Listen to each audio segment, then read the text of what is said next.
নিরামিষের দিনের জন্য আজকে একটা রেসিপি নিয়ে আসলাম। তাহলে চলুন আমি কি দিয়ে বানিয়েছি দেখুন।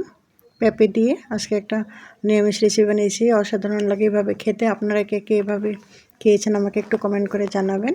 আমি পেঁপেটাকে কেটে নিয়েছি, কেটে ধুয়ে নিয়ে কদ্দুকস করে কেটে নিয়েছি দেখুন। এখন আমি কি সুন্দর করে কাটা হয়ে গেছে। এখন লবণ এবং হলুদ দিয়ে মেখে রেখে দেব।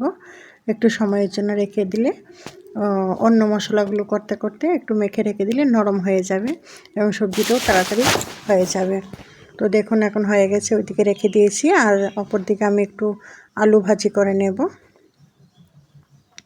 হলুদ লবণ দিয়ে আলুটা একটু ভেজে সাইডে রেখে দেব।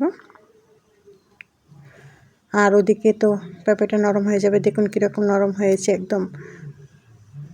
তো এখন আমি রান্নাটা করব। যেই তেলে আমি আলুটা ভেজেছিলাম সেই তেলেই আমি ফোড়ন দিয়ে দেব। শুকনো লঙ্কা, তেজপাতা ফোড়ন দিয়েছি। আপনারা কে কোথায় থেকে দেখছেন আমার রেসিপিটা একটু কমেন্ট করে জানাবেন, অবশ্যই আমার ভালো লাগবে। আর আমার রেসিপিটা হয়েছে কিনা, ভালো লেগেছে কিনা তাও কিন্তু কমেন্ট করে অবশ্যই জানাতে ভুলবেন না। কালো জিরা ফোড়ন দিয়েছি, কাঁচা লঙ্কা। অনেকে কিন্তু 5 মশলাও ফোড়ন দিতে পারেন, অনেকেই দেন, তো আমিও দিই মাঝে মধ্যে। আর আদা কুচি দিয়েছি, কাঁচা লঙ্কা কুচি দিয়ে একটু হালকা ভাজা হয়ে গেলে এখন আমি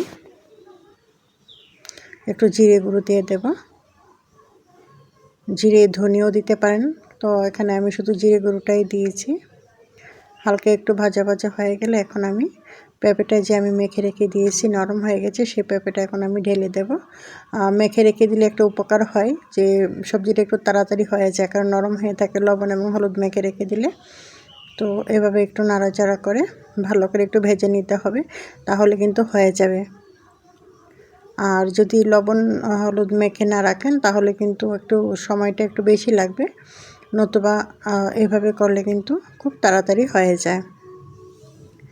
তো এভাবে একটু ভালো করে নাড়াচাড়া করে